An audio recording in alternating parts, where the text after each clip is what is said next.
Апа шақырдыңыз ба? Апа? Апа? Апа, енді шетелді сағынып сарғайғаннан емес, ана Айда екеуміздің жұмысымыз сол жақта. Аланда мектебіне үйреніп қалды. Апа, ауылда біраз болдық қой, енді осылай қыдырып келіп тұрамыз ғой. Сендер сол жақ тартып тұратынын білем. Оны түсіндім. Мен оған ренжіп отырған жоқпын. Тағы не бүлдіріп қойдық, апа? Анау Алан шетелдің тілін оқысын, тамағын ішсін, жесін. Бірақ ата салт бар ғой. Ер баланы сүндетке отырғызбай болмайды. Енді ол жағы қиындау, апа. Бірақ шетелде жүргенде ыңғай келмеді, апа. Әні-міне дегенше уақыт өте берді. Аланды өсіп кетті ғой, апа, қалай болар екен? Оның ертегесі жоқ. Парызды орындау керек. Әкесісің ғой, баламен сөйлес. Ақылыңды айт. Ол іс бітпейінше мен сендерді шетелдеріңе жібермеймін. Апа.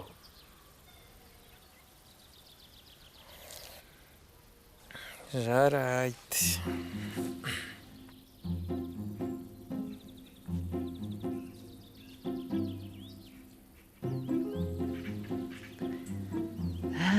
Сендерді біраз тағы да алып қалатын болдым.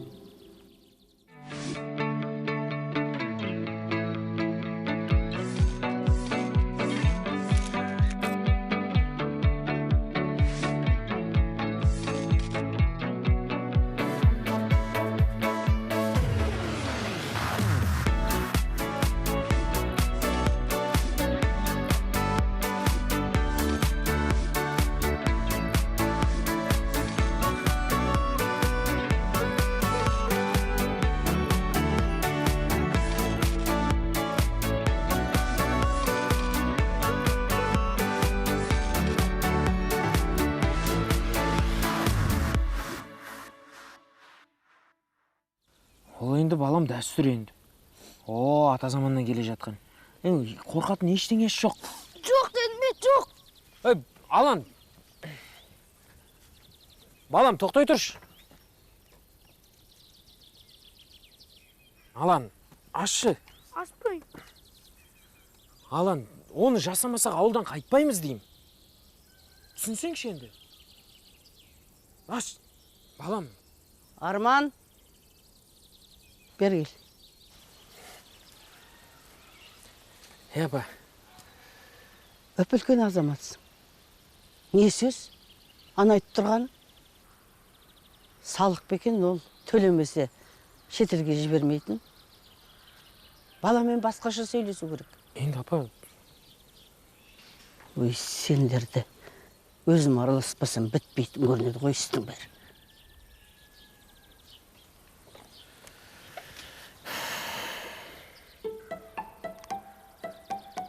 Алантай. Алан. Әй, аш енді. Әй, Алантай. Аш енді құлыным, аша ғой. Ей, жаным сол. Ботақаным сол. Апам қайда? Келіссөз жүргізіп жатыр. Қандай келіссөз? Кіммен? Тауар иесі Аланмен келіссөз жүргізіп жатыр. Түк түсінсем бұйырмасын.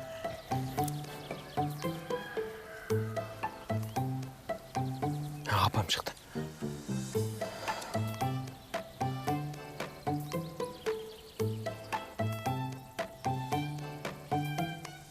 Апа, не болды, келісті ма немереңіз? Жылап жатыр. Бұлай боларын кім білген? Апа, айттым, уақыт өткеннен кейін қиындау болады деп. Мәселе оның уақытында емес. Мәселе оның шетелде басқа ортада өскендігінде. Қарашан ауылдың балаларын. Қашан деп зыр жүгіріп жүр. Не жайлы айтып жатырсыздар?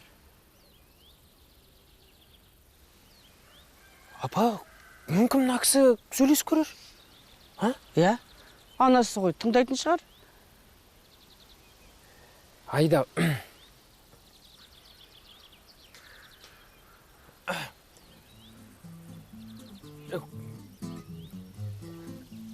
Отыршы, оны дұрыстап, тәпіштеп түсіндіру керек саған, отыр.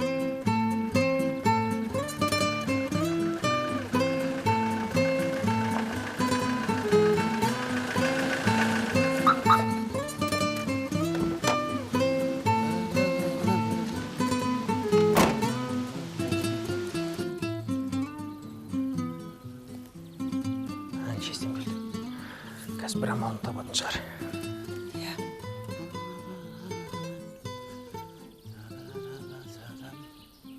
Мұқашан тез жеттің ғой. Ой, шеп шақырған кезде зулап келеміз біз. Шеп деген кім тағысы? Апа, сізді айтып жатыр. Төрлетіңіз. Кел. Мен қазір дастархан дайындап. Дауысыңыздан байқадым шақырған. Bir шұғыл шаруа шамасы деп. Иә. Ақырын әңгімеңізді бастай берсеңіз болады. Ал кел, жоғарлат. Апа, Созбалақтап қайтайын. Ана алан жанды сүндетке отырғызу керек. Ойбай. Сонда ол әлі не қылмаған ба? иә, ол дейін менің кінәм жезде. Ой, сен шетелде жүрім деп көп нәрсені кешіктіретін болдың ғой. Ол істі қазір тындыру керек болып тұр. Бірақ енді жезде бір кісілер көнбей отырса. Енді ол келіндікі қызық екен енді. Келін емес, алан. Апам айтты, мен айттым, керек десеңіз Айда да айтты. Көнбей отыр, жылап отыр. Ой, енді ол бір талқылап, дауысқа салып отыратын нәрсе емес қой, апа. Ата-анасы рұқсатын берді ол. Иә. Болды ғой, молдан шақырдığımызда сарт еткіземіз бітті. Енді ол алан болса, мынау шетелде басқа ортада өсті. Оған ұруға, ренжітуге болмайды. Жарайды, өзім келістім дейтін сөзге келтіру керек болып тұр ғой. Енді шетелде балабақшада, мектептерде енді өз пікірің болу керек деп балаларға үйретеді. Демократия дейсіз сонда? Иә, түптеп келгенде сол ғой енді. Сен балалардың тілін жақсы табасың ғой. Иә. Сен сөйлессең деп отырмын. Ол бізге еркелейді. Сонда шұғыл шаруа деп мен жұмыстан шақырғанда сол анамен сөйлесуім керек болып тұр ма мен? Иә. Соған бала шақырып отырсыздар мен. Енді Қайда о балаң өзі, қайда? киіз үйде. Сағатыңа қарашы, қазір 1 минутта қашан сүндеттейсіңдер деп өзі жүгіріп келетін болады. Жарайды жезде. Апау, 12 минут болды ғой сөйлесіп жатқандарына. Жесең келеді. Аланжан не деді?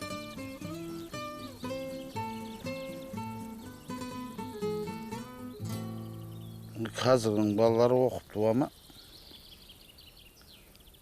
Мына балаларың сендердің ана жақта бір пікір талас, бір сайыс, бірдемелерге қатыспаушы ма еді? Иә, қатысады. Ораторлық өнер, дебат деген сабақтар болады мектептерінде. Бәсе. Көрініп тұр. Мына балаға мен сөзім шамасы келмейді. Енді не істейміз енді? Иә, күштеуге тағы болмайды. Стресс алып қалса қиын ғой. Баланы жоқтан өзгеге қатыстырта бермесеңдерші. Үлкендермен сөз таластыртып. Апай, сөз таластырып жатқан жоқ. Өз пікірін айтып жатыр деген ғой. Жоқ, балада пікірі болған жақсы екен. Ана сөздері дәлме-дәл келіп, қисыны да келіп, әдемі. Біліп тұр бала. Иә. Бір жағынан қиын енді.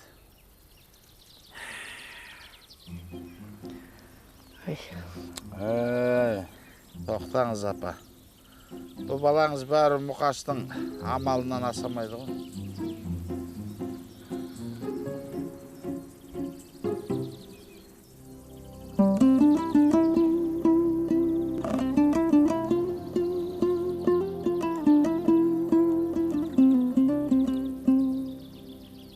Болды, әже.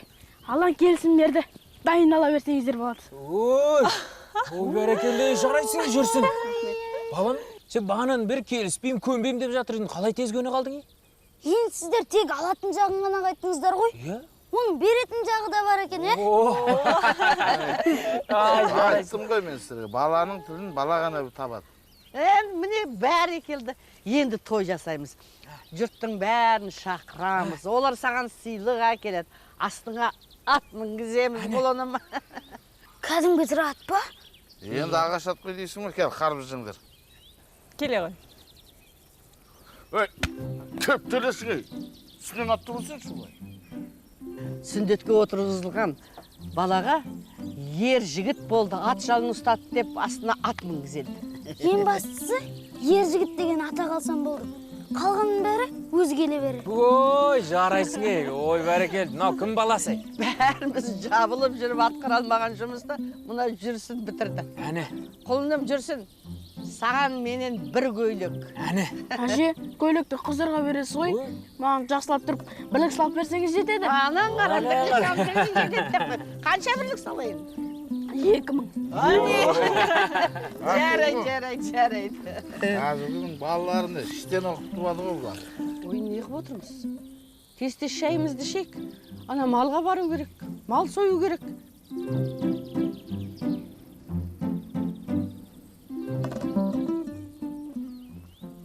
Тамақ әлі дайын болған жоқ. Тамақ керек емес. Қазір апам үйіне ше салам. Соятын малын алып келгенбіз ғой.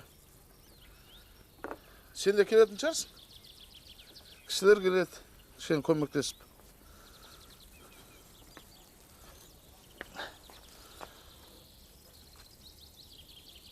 Енді ана келін жоқ болып соң шешең үйіне келмейсің бе сонда? Енді қанша дегенмен жас, сен үлкенсің. Кешіре сал. Кешіре сал.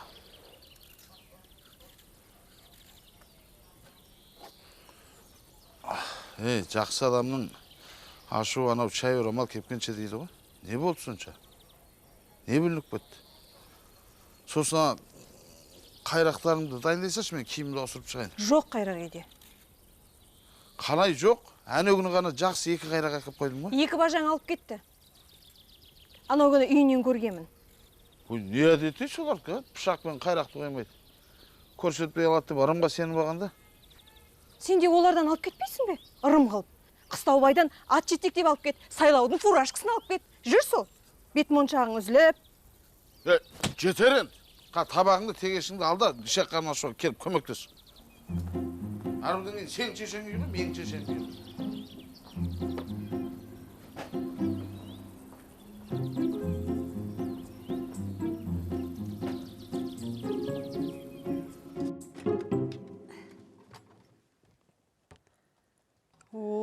Апа, сандығыңыз сән үлгілерінің мұражайы сияқты екен. Мынаның бәрін қалай жинадыңыз? Той томалақта, құдалықта берген жақсы дүниенің бәрін сандықтың түбіне лақтыра бердім ғой. Сонда жиналған.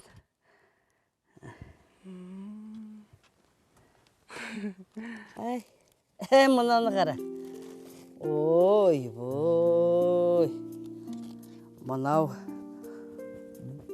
двухпортный Шымкенттің атақты костюмі. Жақсы бағаланатын бет кезінде? Ойбай, қолы жеткендер киетін бұндай двухпортный костюмді.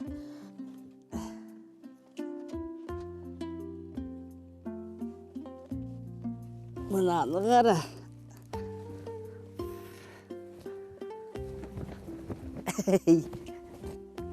Тух, мінеке қарыш.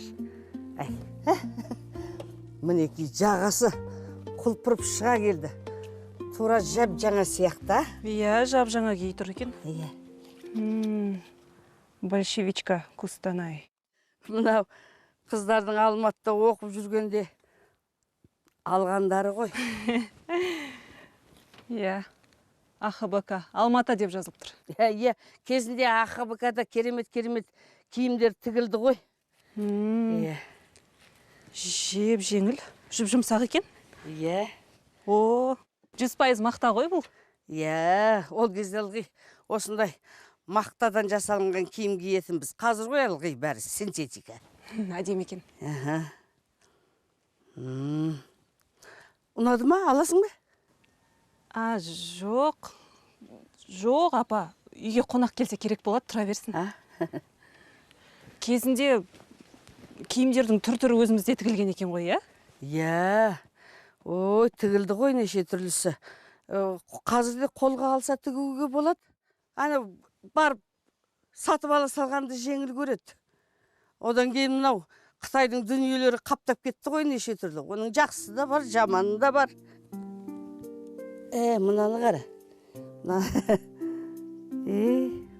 Жеп жаңа. Апа, киімдерді жақсы сақтайды екенсіз ғой. Барлығы жап-жаңа сол қалпы күйінде тұр.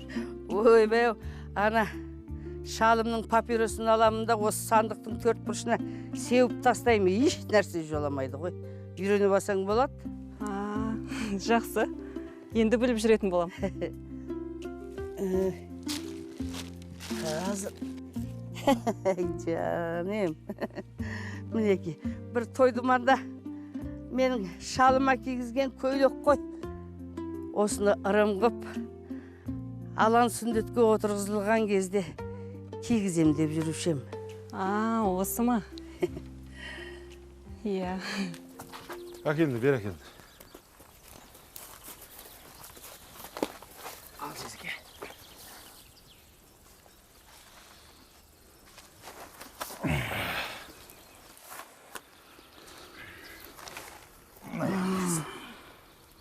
Ұстамасы. Ұстан.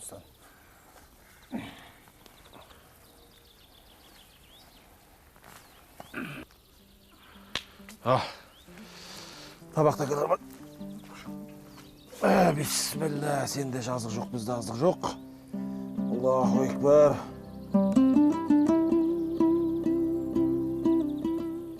Ағайынның қуанышын жабылып атқарғанға не жетсін? Егер аяқ астынан той жасайтын болсам, қорқпайтын болдым ғой. Ойпырмай апа, той жасайтын болсаңыз, жоспарыңызды айтып қойыңыз. Жұмыстан сұрану керек дегендей шаруаларымыз бар. Білмеймін. Той томалақ десе, өз басым бүкіл шаруаны ысырып тастаймын. Тойдан артық не бар бұл өмірде,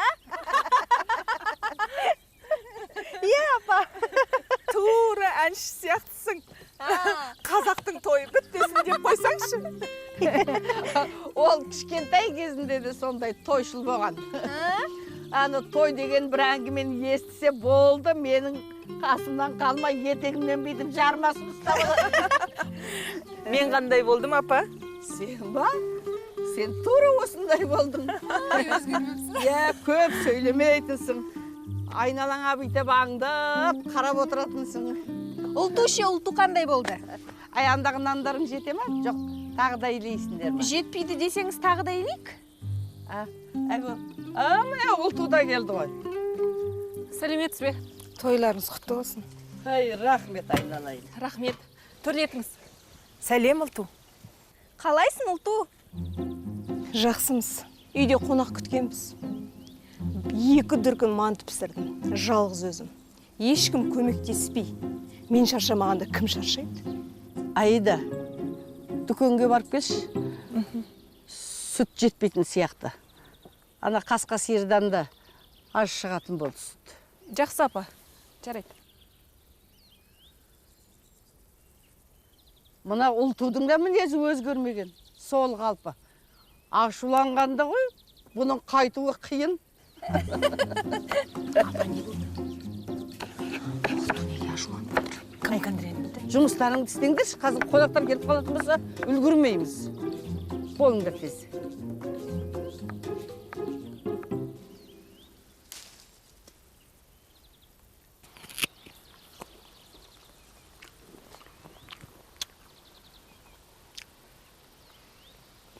Сен не қорқып отырсың ба? Енді қорқынышты ғой. Ауыратын да шығар, Иә, қатты ауырады.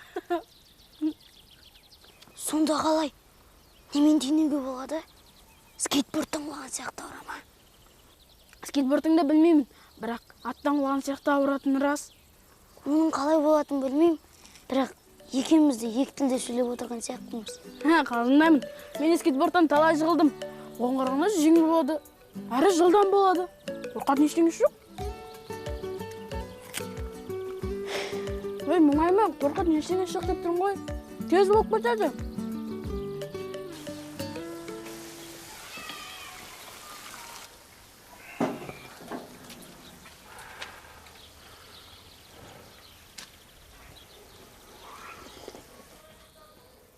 Түф, сорпа бабында тұр екен.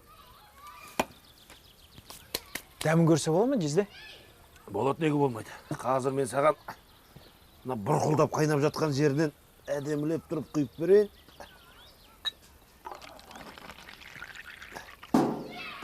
Мә, ас болсын. Ой, рахмет жезде.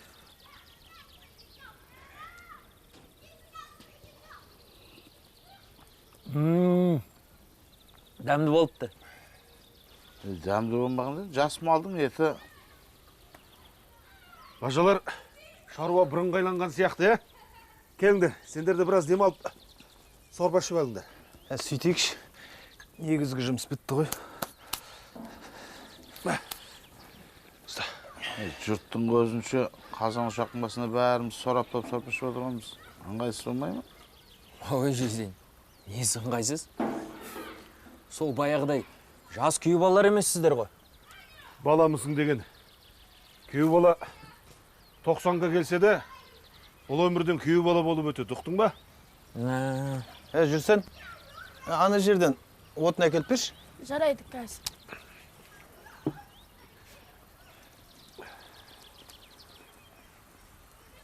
Қазір. Қазақтың салт дәстүрі қатты негізі. Салт дәстүр демекші. Сен ана менің пышағымды сықыртып алып кеткенді қойшайын алайын. Ырым ғой енді. Ырым болса басқа ырымдарда толып жатыр ғой, жатта басқасы.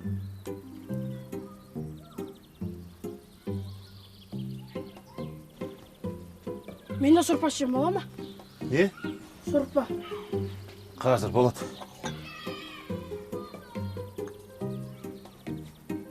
Нан жоқ па не? Не? Нан.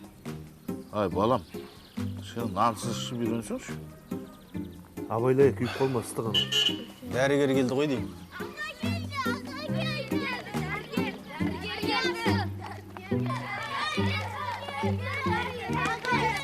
Аматсыздар.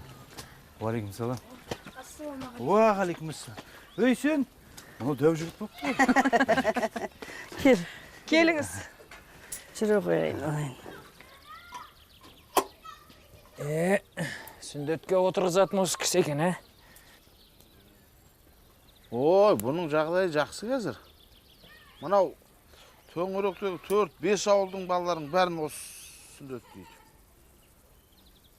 Ол жақсы кәсіп тауып алды қазір. Осы дәрігерлер неге айналыспайды осы жұмыспен? Жоқ әлде оларға ақша керек емес пе? Ой, башке, ақшадан кім қашады? Бұл сүндетіңде тендер өтіп кетті ма деп қалдым. Мына біраз жыл қалып алған ау. Арман, осы жұмысты неге қолға алмайсың? Сен де дәрігерсің ғой. Ақшаны былай табасың. Жоқ, енді мен басқа дәрігермін ғой. Қандай? Сонда қандай? Расында да не құпия ол? Бұл анандайдан болып.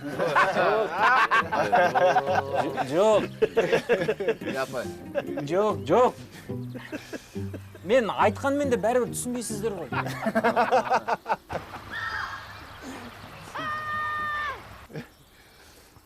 Бітті. Олың үлкен азамат жігіт болды, құтты болсын. Рахмет. Шаруа бітті. Тізеңіз қалай? Ой, Набатай, келін май әкеп бергелі жақсымын. Бір күн бел ауырат, бір күн тізе ауырат, үлкендігім де бар ішілде. Амансыздар ма? Алапжан, қане, көрсет. Тауба, жақсымыз, жақсы. Байт. Бә, ала ғой. Құтты болсын, ал. Апа, балаңыздың көріндігі. Алақа. Құтты болсын.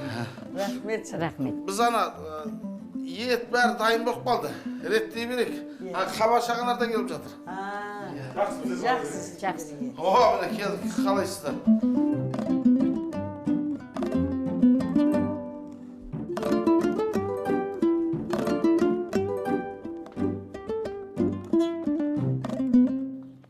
Тойды жақсылап тұрып атқардық. Енді рахаттанып тұрып шай ішейікші. Сөйтейікші. Адам деген күн ұзаққа аяқтан түк жүргенге шаршайды екен. Бірақ ауа райы да керемет болды бүгін. Иә. Есесіне бәрі риза болып кетті. Шаршаған енді білініп жатыр. Бәрекелді. Сендерге рахмет. Осының бәрін атқарған сендерсіңдер. Енді демалыңдар. Білмеймін. Бағана қазан ошақ жаққа барғанымда сорпа ішіп отыр. Иә. Тағы бір барғанымда әңгіме соғып отыр. Тағы бір барғанымда. Маған сүтсіз құясың ғой, я? Таныш отырсаңшы. Апа, бәріңізге рахмет. Расында да бір үлкен бір біткен іс болды. Несіне рахмет айтасың, өзіміз ғой. Соны айтам. Қиналатын не жұмыс бар? Соншама адамға манты тиіп жатқан жоқпыз ғой. Алыңдар, шай алыңдар ыстықтай. Алан ұйықтады. Әне, бәрекел. Кел ғой. Кел мұнда. Ей, кептіресің дей, мұна жақтан шықсаншы. Апа, бұл не қызмет жасады дейсіз? Ой, оны кейін айтып берем. Ең алдымен жүрсінді төрге отырғызайық. Келе ғой. Ой, мұның әкесінен жоғары шығып кетті ғой. Иә, төр бүгін осы жүрсіндікі. Шеф айтты ма төр деп болды. Ендеше мен сендерге жаңағы әңгімемді айтып берейін.